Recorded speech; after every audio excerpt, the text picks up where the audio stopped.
we can all read the same Bible with the same scriptures and all have a different perspective. And with that said, there's so much variation in people's perspectives that it leaves room for myths, for misinformation, for all kinds of issues that can come about it. So I want to know, with the topic of the Passover, are we looking at the right lens? If we are, if we're not, how can we tell what are myths and what aren't myths? Yeah, I think that's a great question. And it's something that, I was thinking about in regards to people that try to misinterpret what happens in the Passover, or people that think one thing about the Passover that isn't actually shown in the actual context, which is scripture. One of those is like the fact that the Passover um affirms oppressor theology. And what oppressive theology says that oppressive theology is basically that anyone that is being oppressed is on the side of God. So if, for example, in any land, and as we see the Israelites, if we see slavery in a land, or if we see poverty in one land, and there are rich people, God is on the side of those who are in that poverty, or God is on the side of those who are in chains and enslaved. The reason why this is false, and I think earlier we were actually talking about how the Israelites were also guilty of the same sin as the Egyptians, is because God is actually on the side of the righteous, not just the oppressed. Mm. And so that's kind of a flawed belief to just think that if you're poor, if you're going through struggles, that God is just necessarily on your side. And that is actually counter to what Scripture truly teaches, which is actually God is on the side of those who are declared righteous. Um, and when it comes to misunderstandings of the Passover, the one of the big ones as well is, did the Passover truly happen? Mhm. I think people love to ground like archaeological evidence, and people claim that there's no evidence archaeologically that Israelites were even in Egypt. Mhm. Like I've we're heard that. saying, yeah, we're saying that 2 million, roughly, that this is from sources. They're saying roughly 2 million people um, were in Exodus from Egypt. But what, you don't even see any like Israelite clothing left over, or something that we can dig up thousands of years later to say, oh no, this was Israelites. What do you guys think about that myth? Do you think the basis of archaeology not being able to dig that up is justifiable, or is that a good enough? Yeah, it's a bit of a strange one because the thing is, I think as much as science explains a lot of things, science is also limited to a lot of things as well. It's limited to logic, and it's like, well, you know, what's wrong with saying that logic is a limitation? Logic is actually the way that we make sense of the world, and that's the thing. Logic is the way that we make sense of things. But then there's things that happen that are supernatural, and then when those supernatural things occur, it's like, how do we make sense of it? We can't make sense of it. Like, then that's how you get into the whole lines of the signs and wonders and miracles. And obviously we touched upon it in our previous episode, but it does go into what Cristiano was saying, that when we look at the mountains, when we look at nature, when we look at things that are so obvious in plain sight, we know in our heart of hearts that this is greater than us. This is like it's a greater power than us, because like humanity being stuck on this, like, on Earth. I think when you translate the word Earth, it just means like ball of dirt, just Yeah, dirt. yeah. So we're this ball of dirt in the entire vast universe, brimming full of like incredible things. When you look at it from that and you zoom out, then you start to realize like, oh my days, like how almost insignificant we are in this. You know what I'm trying to say? Yeah, So there is something definitely greater. There is something greater. I don't know. It's hard to explain, if you want to say, and that's yeah, how like God is. It's almost difficult to explain. yeah, So yeah, I would say that the limitations of logic, the limitations of like the burden of proof, prevents us from operating in a realm of faith to understand the greater and deeper things that extend further than logic. yeah. For example, like what happened here. Yeah, and I mean, well, we have evidence of the dug up manuscripts of this of a similar time period, only recently actually dug up, which align perfectly with the words of what we see in the Exodus that we read today. Um, and then finally, this was a good point that you brought up during our research of this topic, which was Egypt at the time being one of the richest nations. Most powerful. Are they going to write down like their biggest loss ever? Like this is like Yeah, the biggest cry ever. No, this pharaoh that's mentioned in scripture was probably long forgotten about as the worst pharaoh ever, yeah, and then they moved on, and the Israelites were they became like a small part of their history instead of how big they actually were in regards to the building of Egypt itself. What's Without funny is, yeah, history is always told from the winner's side anyways. mm, So yeah, you're not going to hear the losses, right? exactly, and yeah, it just make I love that argument. It just makes so much sense that it's not gonna be, there's not gonna be like a full context from the Egyptians' point of view. The Egyptian yeah. point, they're crying at the time. They're not I gonna. mean, like think about it. How come we never hear history from the side? How come we never hear about history from the perspective of Nazi Germany? Mm, Hmm. they Why? lost. Why? You know what I'm trying to say? We Yeah. never hear about that. Why do we never hear about it from their perspective? Why do we never hear about like, oh, there's a reason for it, if you want to say. Obviously, you always hear about the glamorous and the bold and the victors of What about the history. woman in the closet? What was her name? Which one? Oh, I remember that Anne from. Frank. Yeah, yeah, I Crazy. was just gonna say the fact that you can't remember is proof in itself. You Listen, I'm not great at history. know what I'm trying to say? Yeah.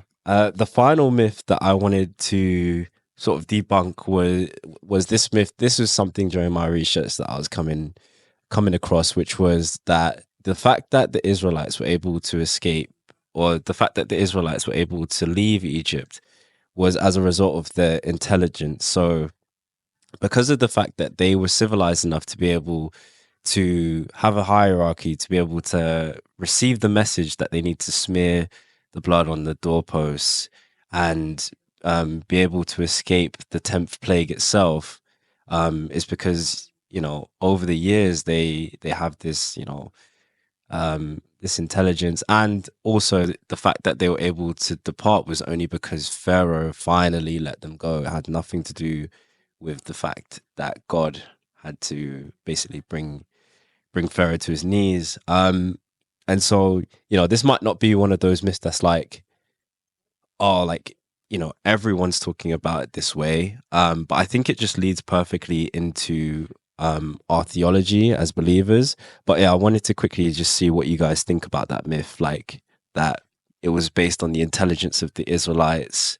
Over those 400 years, they kept their structure together. They were able to form an alliance together, and that's how they escaped. I think it's a good, you know, fake story to make up because when you think about it, if you're a non-believer, you want to try and create, other truths that kind of quote unquote make sense. So you're like, oh no, it couldn't have been God. It's just, the Israelites being intelligent or whatever. But the fact that this series of events happened and it was predestined, even, before it was mentioned in Exodus, there's loads of different sort of foreshadowings of the event, even of Christ himself. You can see the parallels throughout scripture before it happens. And this particular event was the fulfillment of scripture. It's something that was, predestined and chosen before, way, way before it even happened. So it's a supernatural occurrence. You can see how hardened Pharaoh's heart was, and it literally took death for him to, you know, let the Israelites go. I shouldn't even say death, I should say God himself, Yeah. because the man was so stubborn, he wouldn't have changed his mind under any circumstances. And yeah, I was gonna say I was giving Jason the screw face a minute ago because I was just thinking like you're telling me that the Israelites got out because of their intelligence. They're so intelligent that they were enslaved for 400 years. 2 million of them couldn't overthrow Egypt. I'm thinking like, where does that myth even come from? With the idea of there's nothing to there's no, there's nothing to even remotely suggest about how intelligent and how superior they are. How could you be? How could you be a superior slave? Like that makes no sense. Yeah, and that's why it's a myth. It's the whole idea of what God did in Egypt during the passage of Exodus just shows how God reduces people to who they thought they were, to who they actually are. And so you can see with the Israelites before they were enslaved in Egypt were actually quite a powerful nation of people. Um, and they were looked at and declared from Joseph as, people that were set apart in Egypt. But then as soon as Joseph died, the Pharaoh at that time said, "Who are these Israelites?" and started to impose those inflictions of slavery upon them.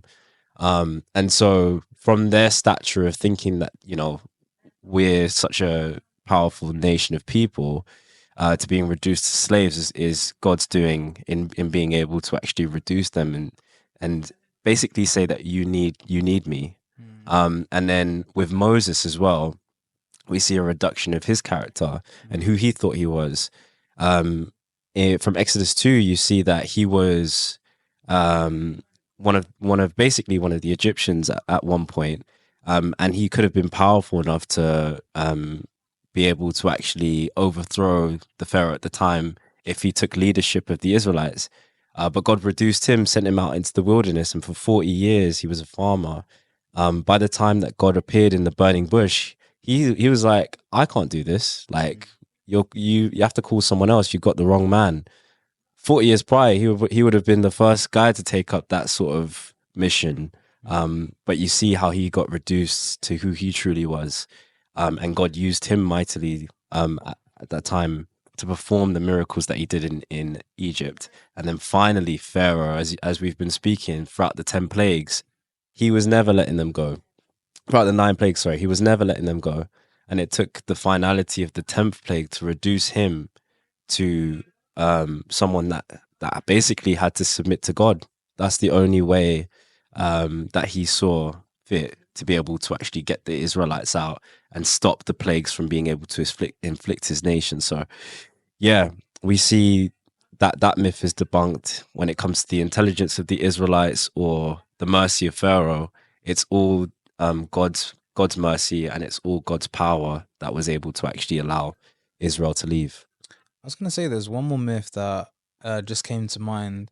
The myth being that Pharaoh was not even a good opponent because like oh Pharaoh was actually not as difficult as people think he was, and the Bible's just like almost over dramatic, making him seem more difficult than he is because it's like oh so Pharaoh would never change his heart and his posture. He's so stubborn. Is he God to never change? And then I would say that Pharaoh believed himself, and also a lot of the servants of Pharaoh, and even a couple of people within the Israelite camp would have believed Pharaoh to be a god because all of these Egyptians had so many different gods that even the person that sat on the throne was to believed to be a god.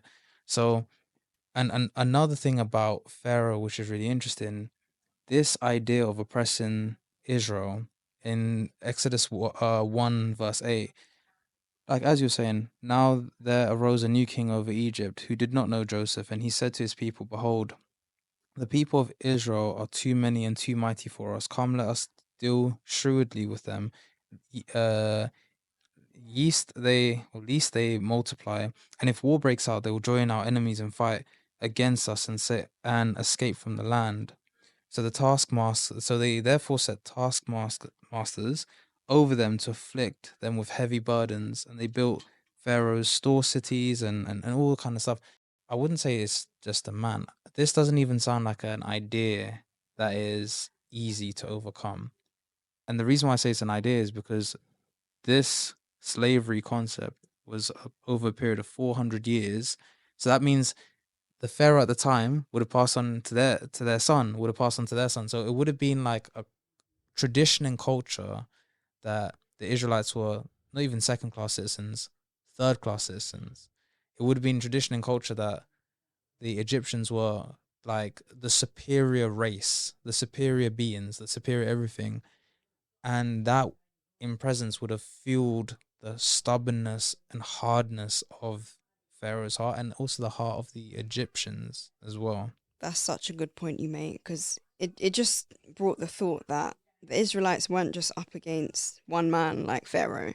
Like you said, it goes through generations. So you have this self-affirming man and then a self-affirming community around that man. Mm-hmm. And then you're carrying on the traditions of like enslaving the Israelites for And years and years. So a self-affirming nation yeah, and a self-affirming belief with self-affirming gods. Mm. But until the next time, we'll catch you later.